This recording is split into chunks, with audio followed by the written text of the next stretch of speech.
Ya, ini mirip kalimatnya itu, tapi untuk orang berada di saf depan. Nah, saya ulangi. Innallaha wa malaikatahu yusalluna ala ahli saffil awal. Jadi ini hadis berkaitan dengan saf, bukan salawat. Sesungguhnya Allah, kata Nabi, dan malaikat, Allah mendoakan dan malaikat, maaf, Allah memberi rahmat dan malaikat mendoakan ala ahli saffil awal, terhadap orang yang berada pada saf pertama.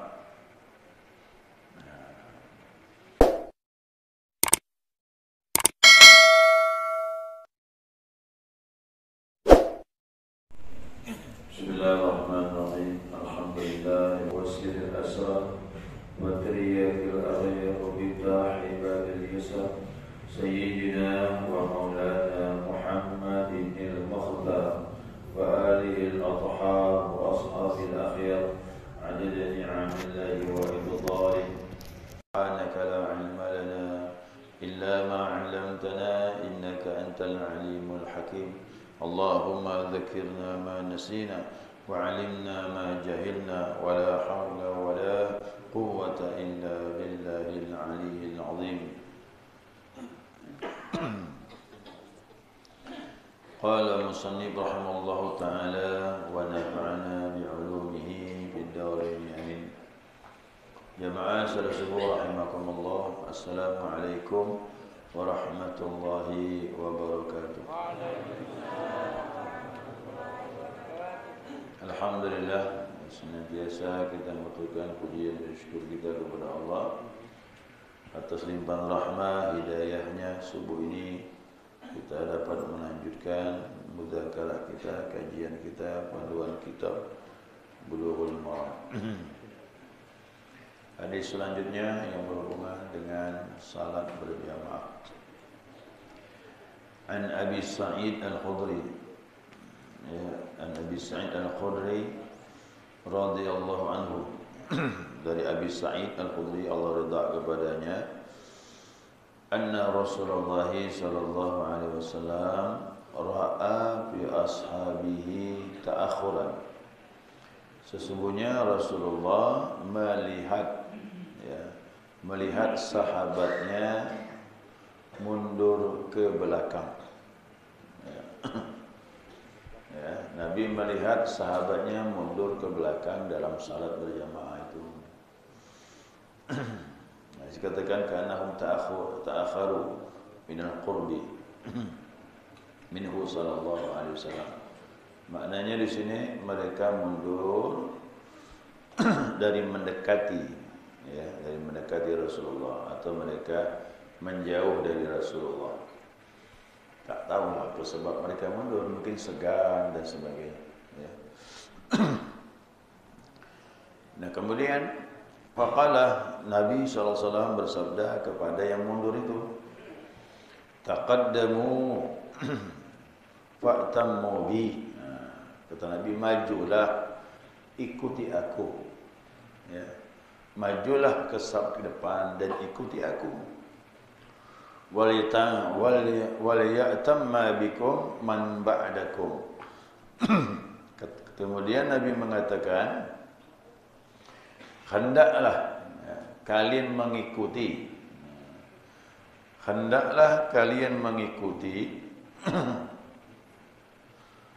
orang-orang yang berada di belakang kalian. Hendaklah mengikuti kalian orang-orang yang ada di belakang kalian. Jadi ikuti aku, kata Nabi, dan orang-orang di belakang kalian mengikuti kalian. Nah, begitulah terus saf itu. Ini hadis riwayat Imam Muslim. Dalam hadis ini disebutkan, orang-orang di belakang kalian hendaklah mengikuti kalian. Nabi diikuti sahabat yang mendekati Nabi. Nah, kemudian orang-orang di belakang saf sahabat itu yang mengikuti sahabat, dan terus begitulah. Terus begitu. Ini hadis riwayat Imam Muslim. Hadis ini sebenarnya disempurnakan agak panjang sedikit. Ada tambahan. Ya. Jadi hadis yang diambil ini ringkas sekali, namun sempurnanya seperti ini. Kata Nabi, taqaddamu fa'tammu bi. Ya, majulah kalian dan ikuti aku. Walita'ma bikum man ba'dakum. Hendaklah orang-orang di belakang kalian mengikuti kalian. Wala yazalu qaumun yatakharuna. Ya, kenapalah senantiasa suatu kaum itu, kata Nabi, selalu mundur ke belakang hatta yakhiruhumullahu azza wa jalla, sehingga Allah pun memundurkan dirinya, mengakhirkan dirinya. Apa maknanya nih? Kata Nabi gini, kenapa orang-orang itu tidak mau mendapatkan saf di depan? Ya, wala yazalu qaumun yatakharuna. Kenapa orang-orang itu tidak mau mendapatkan keutamaan saf di depan? Hatta yuakhirullahu azza wa jalla, sehingga Allah pun mengakhirkannya. Maksudnya apa? Sehingga Allah Subhanahu wa taala mengakhirkan dia juga untuk mendapatkan rahmah dari Allah dan kemuliaan kedudukan di saf depan. Jadi saf depan itu ada kemuliaan kerana dia berada di belakang imam. Apalagi imamnya Rasulullah sallallahu alaihi wasallam. Makanya saya ingat betul perkataan Ibnu Qayyim Al-Zawji. Sahabat 2 rakaat salat di belakang Nabi lebih afdal daripada salat kita seumur hidup. Itu dia. Maka imam itu juga berpengaruh. Semakin afdal imamnya, maka orang-orang di belakang imam pun mendapatkan keutamaan. Cuma dicarilah imam yang paling afdal. Apalagi imam itu yang mengenal Allah, paham ilmu fikihnya. Masya Allah.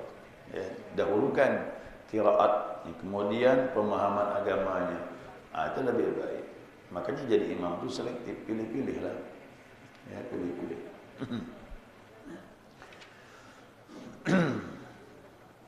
Nah, dalam hadis ini disebutkan yahudun Nabi sallallahu alaihi wasallam ummatahu umuman wa ashabahu khususan.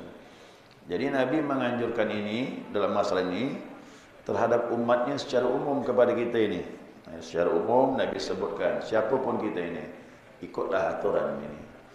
Dan Nabi menyebutkan kepada sahabat secara khusus kerana Nabi melihat langsung bagaimana ibadah sahabat di hadapan Nabi sallallahu alaihi wasallam.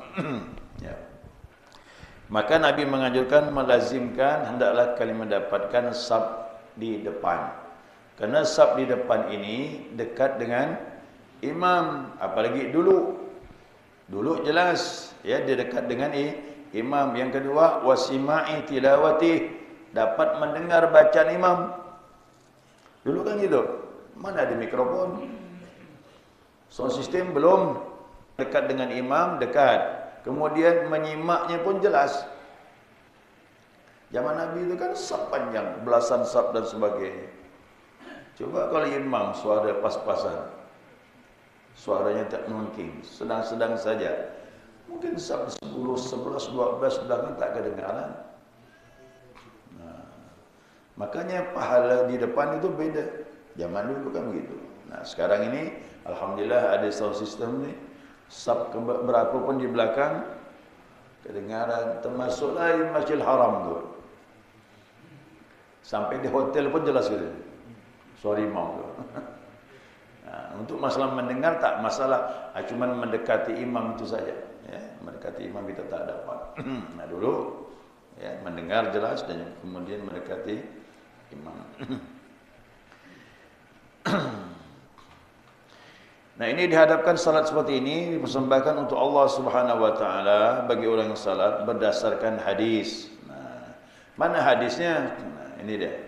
Innallaha wa malaikatahu yusalluna ala apa ni? Ala Nabi tak ada hubungan dengan salat. Itu salawat. Ya. Ini mirip kalimatnya itu. Tapi untuk orang berada di saf depan. Saya ulangi. Innallaha wa malaikatahu yusalluna ala ahli saffil awal. Jadi ini hadis berkaitan dengan saf, bukan salawat. Sesungguhnya Allah, kata Nabi, dan malaikat, Allah mendoakan dan malaikat, maaf, Allah memberi rahmat dan malaikat mendoakan ala ahli saffil awal, terhadap orang yang berada pada saf pertama. Jadi rahmat Allah turun di mana? Turun pertama imam. Nanti ada hadisnya, ya. Rahmat Allah turun berjamaah itu turun kepada imam dulu. Kemudian orang yang berada di belakang imam. Setelah di belakang imam, orang yang berada di sebelah kanan, terus sebelah kanan imam ini, rahmat itu turun. Kemudian berada di sebelah kiri imam. Ini lo dapat bagian ini pertama kali. Setelah itu baru sab berikutnya, sab berikutnya, sab berikutnya, terus sampai ke belakang. Yang paling belakang sekali, terakhirlah tu. Ibu-ibu jangan merasa kecil hati. Oh, kok itu kami dapat akhir lah ni? Tidak, bahkan ibu-ibu sebaliknya. Yang akhir itulah yang paling besar mendapat rahmat Allah. Terbalik ibu-ibu tu. Makin jauh dengan sab laki-laki makin bagus. Nanti besok mengejar di pintu belakang semua.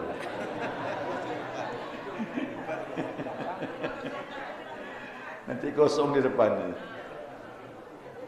Ada tu orang itu, anak-anak di depan, ibu-ibu di belakang.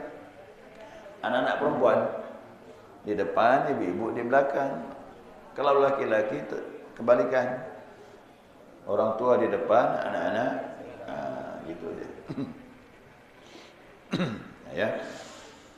Jelas di sini bahwasanya satu keutamaan saf di depan, karena Allah memberi rahmah dan malaikat mendoakan orang yang berada di saf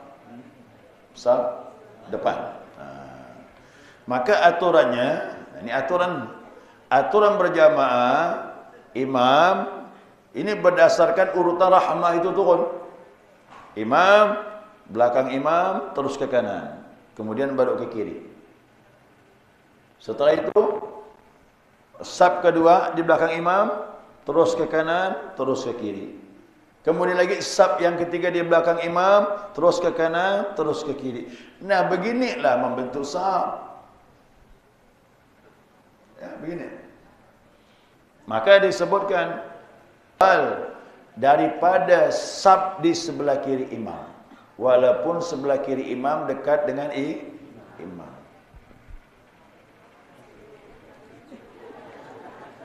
Paham tak? Ini kan urutannya mengikuti rahmah turun. Kan Nabi bilang turun kepada imam, turun kepada makmum di belakang, kemudian makmum ke sebelah kanan. Saf pertama ini. Udah terakhir sana di ujung, barulah saf di sebelah kiri imam. Makanya di ujung di sebelah kanan sana lebih baik daripada di belakang imam tapi sebelah kiri.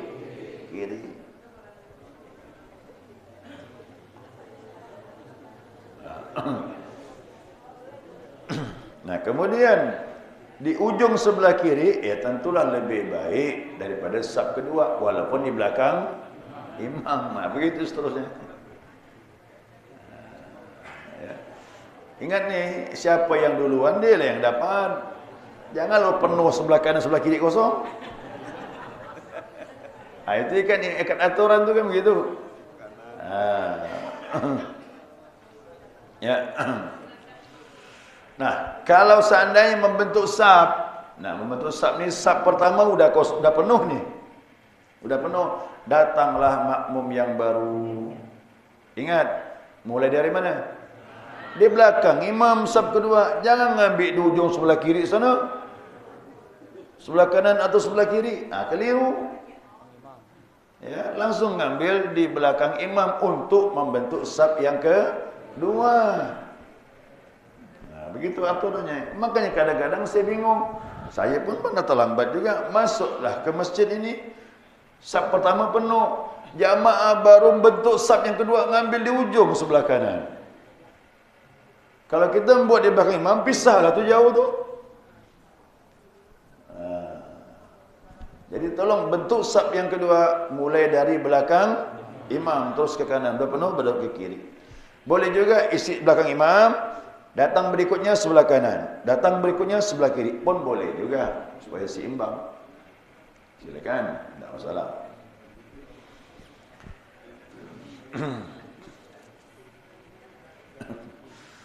Nah, Nabi SAW memperingatkan jangan sampai mengakhirkan diri di belakang saf. Ya. Wa yukrahul bu'du 'anis safil awal. Maka makruh ya, posisinya jauh dari saf awal. Jadi ingat, yang datang duluan dia yang berhak. Isi dari depan. Kalau takut di belakang imam, ambil sebelah kanan atau sebelah kiri. Jangan lewatkan. Ini masuk duduk di saf kedua, saf ketiga. Ada orang yang datang, maju Pak, sila Pak, maju. Orang disuruh maju, dia di belakang. Ada yang datang dia orang maju, dia pun mundur lagi di belakang. Maju Pak. Akhirnya dekat pintu dia. Tanya dia, ngapa kau ni? Dia cepat balik. Begitu salam kanan, salam kiri, jauh jalan. Dah tahu dah tu dah. Ya.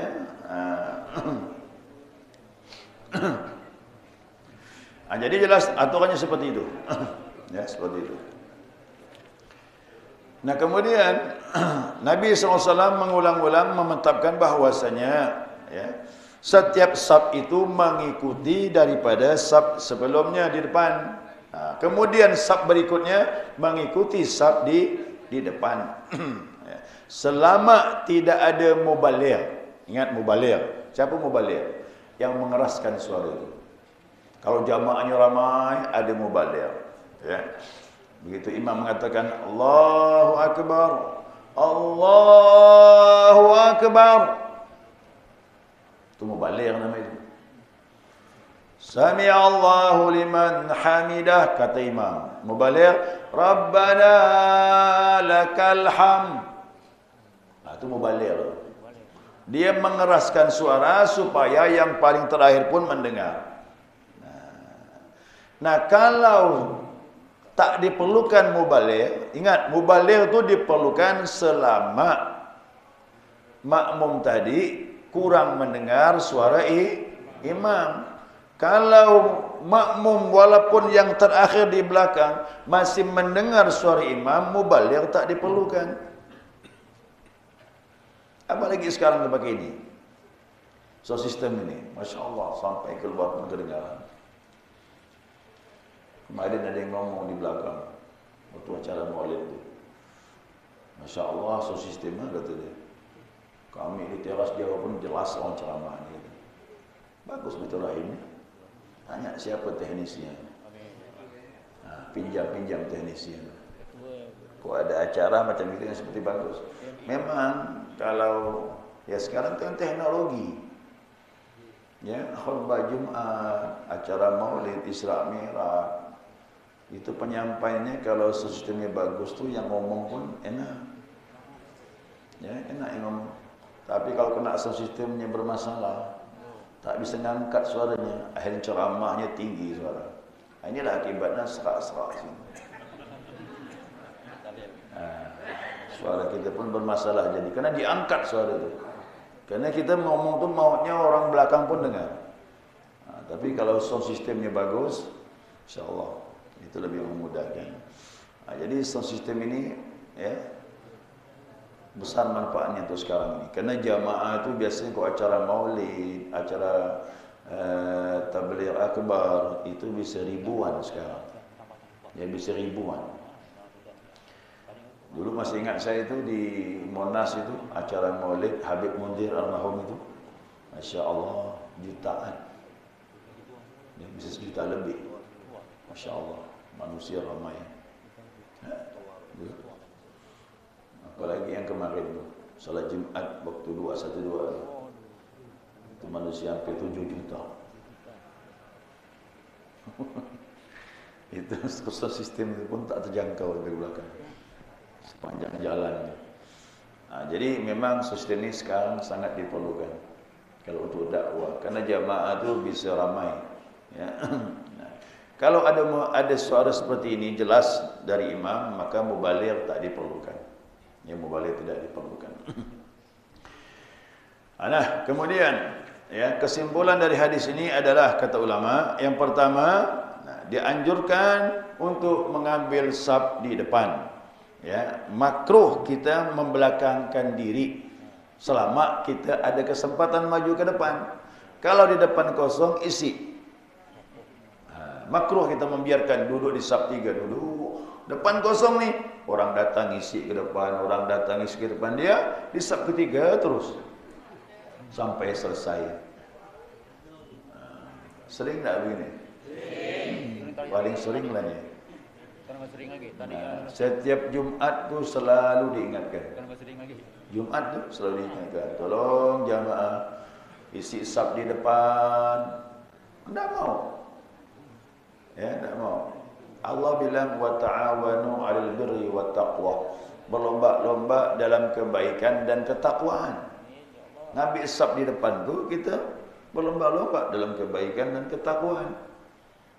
Ya, sebenarnya kalau kita dah belajar tu tak perlu lagi kita diinformasikan dari masjid setiap Jumat digitukan. Ya, saya dah tahu dah, nak cepat balik. Ngambil belakang begitu salam jalan. Orang membaca Allahumma antas salam, dia Allahumma antas jalan. Langsung jalan.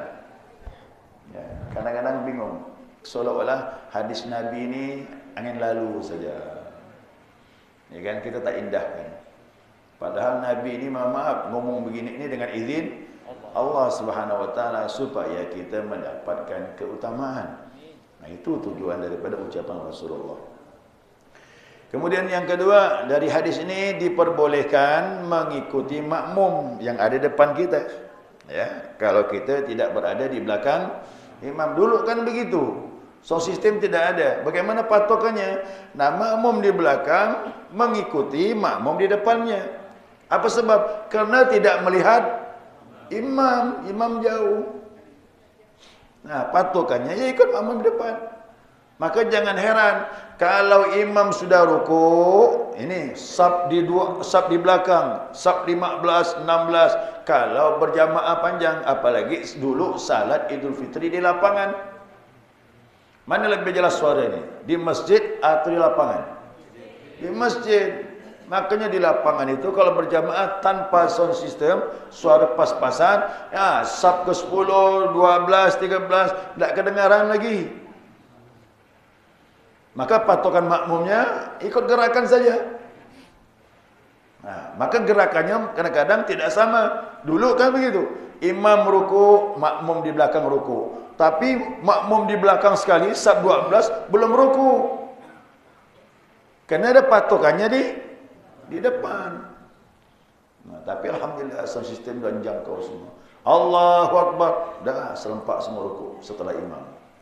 Masya Allah. Nah, bersyukur kepada Allah. Ya, sound system ini sangat membantu.